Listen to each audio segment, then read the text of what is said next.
বাঙালির প্রিয় তীর্থস্থানগুলির মধ্যে অন্যতম হলো তারাপীঠ। যুগ যুগ ধরে তারা মায়ের এই মন্দিরে বাঙালিরা ছুটে আসে বারবার। বন্ধুগণ, এই ভিডিওর মাধ্যমে আমি একটা দেওয়ার চেষ্টা করেছি যে 350 টাকার মধ্যে কীভাবে কলকাতা থেকে একদিন ভ্রমণে তারাপীঠ ভ্রমণ করতে পারবেন এবং সুন্দরভাবে পুজো দিতে পারবেন, এবং তার যাবতীয় তথ্য শেষে আমি বাজেট প্ল্যান শেষে ভিডিওতে তুলে দিয়েছি। সুতরাং দেখতে থাকুন, ভালো লাগলে লাইক বা শেয়ার করতে ভুলবেন না প্লিজ। এবারে তারাপীঠ সফরটা শুরু হয়েছিল আমার ভোরের ট্রেন দিয়ে। এক্ষেত্রে হাওড়া থেকে বা শিয়ালদা থেকে অনেকগুলি ট্রেন তারাপীঠে যায়, তবে তার মধ্যে কিছু ট্রেন যেগুলি সকালের দিকে যায় আমার পছন্দ, সেগুলি হচ্ছে মা তারা এক্সপ্রেস, গণদেবতা এক্সপ্রেস, এরকম। এছাড়াও বর্ধমান থেকে মেমু ট্রেনও কিছু পাওয়া যায় সকালের দিকে। এইসব ট্রেনগুলির একটি সুবিধা যে আপনি তারাপীঠে গিয়ে দুপুরের মধ্যে পুজো দিয়ে বিকালবেলা ফিরে আসতে পারবেন। বন্ধুগণ, আমি তারাপীঠ যাওয়ার বিভিন্ন ট্রেন শিয়ালদা এবং হাওড়া যাওয়ার ট্রেনের লিস্ট দিলাম, যেটা পছন্দ সেটাই আপনারা ভ্রমণ করতে পারেন। এটা হলো রামপুরহাট স্টেশন চত্বর, যেটা অনেকটা তারামার মন্দির আন্দোলনে করা হয়েছে। এই স্টেশন থেকে বেরিয়ে আপনারা এখান থেকেই মন্দিরে যাওয়ার জন্য অটো বা টোটো ভাড়া পাবেন 50 টাকায়, তবে দরদাম করলে এটা হয়তো 40 টাকাও হতে পারে। আর যদি আপনারা 5 মিনিট একটু হেঁটে যান এরকম রামপুরহাট এই লোকোর পাশ দিয়ে, তাহলে 20 টাকায় আপনারা তারা মায়ের মন্দিরে যেতে পারবেন। যাওয়ার সময় পথে তারা মায়ের এই মন্দির দ্বার বা তরুণটি দেখতে পাবেন, যা দেখে আপনার মনে একটা আলাদা অনুভূতি হবে। এইভাবে যেতে যেতে মোটামুটি 20 মিনিটে আপনি পৌঁছে যাবেন তারা মায়ের মন্দিরে। এই তারামার মন্দিরের পাশে যদি আপনি হোটেল নিতে চান, সেক্ষেত্রে কিন্তু প্রতিদিনের খরচ প্রায় 800 থেকে 1000 টাকা পড়বে, আর মন্দির থেকে দূরে নিলে আপনি 300 থেকে 500 টাকার মধ্যেও পেয়ে যেতে পারেন হোটেল।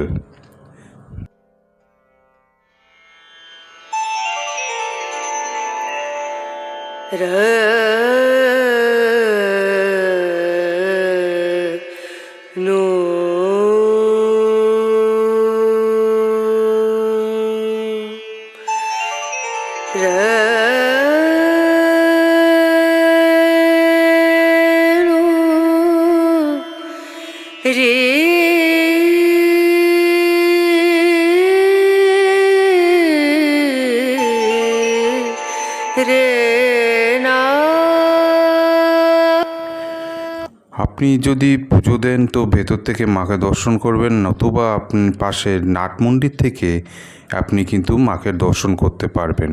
সাধারণত তারামায়ের মন্দিরে পুজো দিতে হলে আলাদা কিছু পাণ্ডাদের দিতে হয় না, আপনি 21 টাকায় মিনিমাম পুজো দিতে পারেন। কিন্তু যদি একদিনই সফরে যান তাহলে সেক্ষেত্রে খুব ভিড় থাকলে আপনি ভিআইপি লাইনে 300 টাকা 500 টাকার কুপন কেটেও মাকে পুজো দিতে পারবেন খুব কম সময়ের মধ্যে। সেক্ষেত্রে আপনার সময়ও সাশ্রয় হবে। বন্ধুগণ, আপনারা যদি ভিড়মুক্ত অবস্থায় সুন্দরভাবে তারামাকে দর্শন এবং পুজো দিতে চান, তাহলে আপনারা 1 নাইট স্টে করে সকালবেলা পুজো দিন। একেবারে ফাঁকায় সুন্দরভাবে পুজো দিতে পারবেন। আর আপনারা যদি আরও ফাঁকা চান তাহলে আপনারা চেষ্টা করুন মঙ্গল, বুধ, বৃহস্পতিবার আসতে, তাহলে সেই সময় কিন্তু মন্দির খুব ফাঁকাই থাকে, বেশি দর্শনার্থী থাকে না, তাইলে ওই দিনগুলি আসার চেষ্টা। বর্তমানে যে মূর্তিটি দেখছে হচ্ছে বামাখ্যাপার মূর্তি। তারাপীঠে এখানে পাগলা সন্ন্যাসী বামাখ্যাপার জন্য প্রসিদ্ধ। বামাখ্যাপা এই মন্দিরে পূজা করতেন। মন্দির সংলগ্ন শ্মশান ক্ষেত্রে কৈলাসপতি বাবা নামে এক তান্ত্রিকের কাছে তন্ত্র সাধনা করতেন। বামাখ্যাপা তারাদেবীর পুজোতেই জীবন উৎসর্গ করেছিলেন। মন্দিরের দূরে 8 লাখ। এবার এই মন্দিরের কিছু ইতিহাসও আরও জানাই। যেমন এই মন্দিরটি নির্মাণ হয় 15 এপ্রিল 1818-তে মল্লারপুরের জমিদার জগন্নাথ রায় দ্বারা নির্মিত হয়, আর প্রতিষ্ঠাতা ছিল রাজা রামজীবন চৌধুরী। এই তারাপীঠ মন্দির সম্বন্ধে লোকমুখে একটা প্রচলিত কিংবদন্তি আছে। বশিষ্ঠ এখানে তারাদেবীর তপস্যা করছিলেন, কিন্তু তিনি অসফল হন।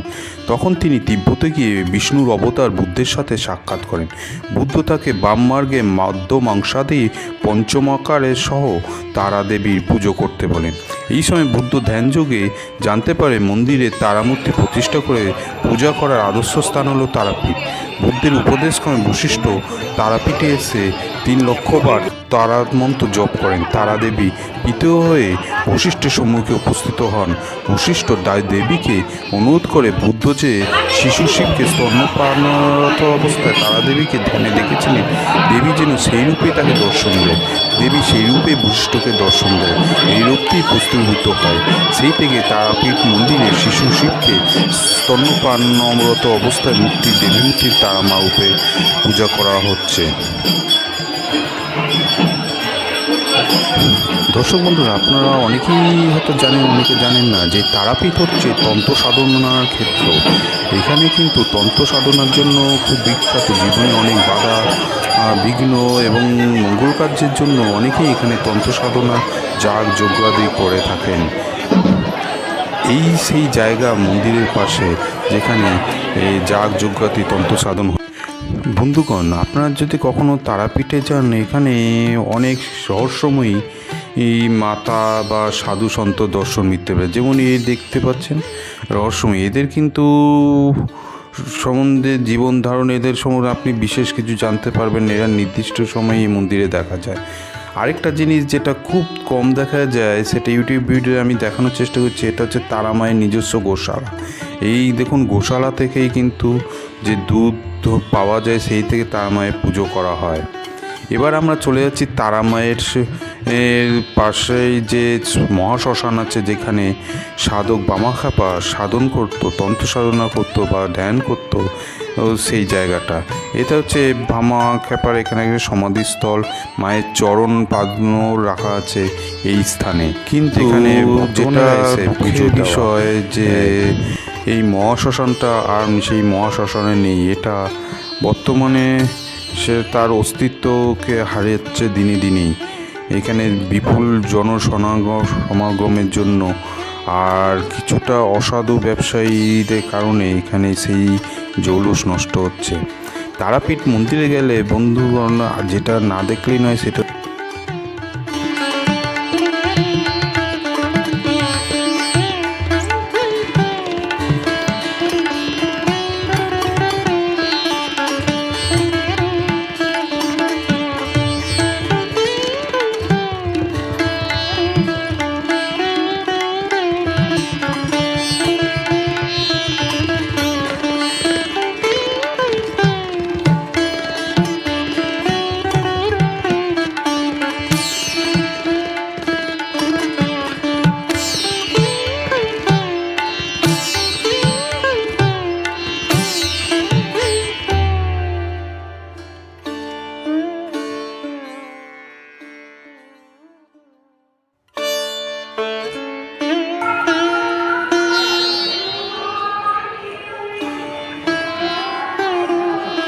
মুন্ডমালিনী তলায় আসলে মায়ের বিগ্রহটি দেখতে পাবেন, খুব অপরূপ সুন্দর। এখানে কিন্তু পাণ্ডাদের খুব জোর জুলুম বা কোনো কিছুই নেই। আপনি আপনার ইচ্ছা মতো মাকে ধূপধুনোও দেখাতে পারেন বা পুজোও দিতে পারেন। দেখুন, সরাসরি দেখানো হচ্ছে মুন্ডমালিনী মাকে।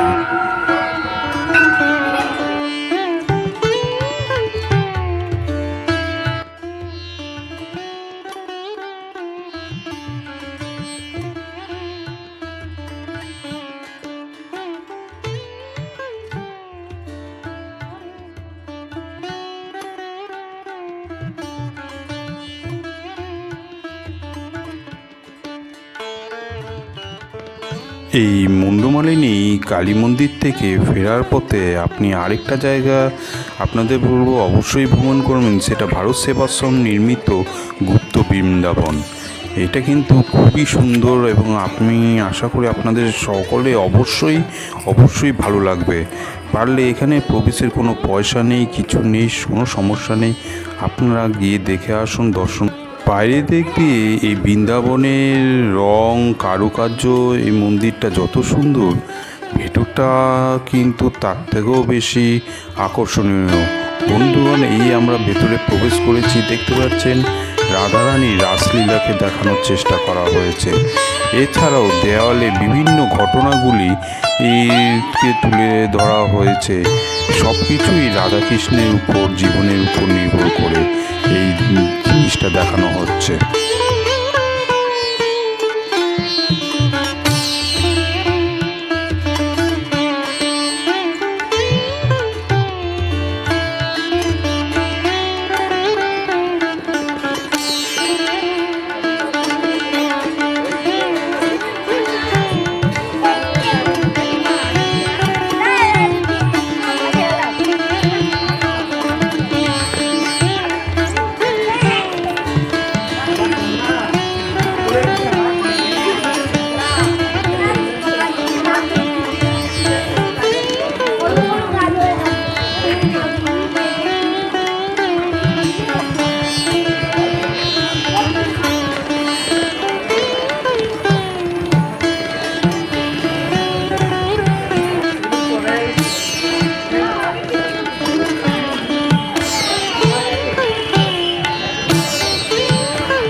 এবং এই ভিডিওটা দেখানোর চেষ্টা করেছি একদিনে তারাপীঠ গিয়ে এবং সেখানে ফিরে আসতে খুব কম খরচে কীভাবে করা যায় বাজেট প্ল্যান, সেটা দেখানোর চেষ্টা করেছে।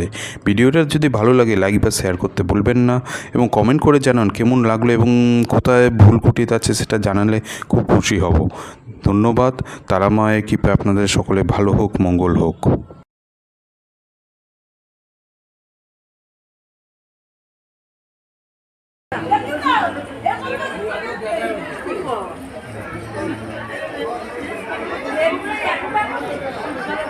Thank you.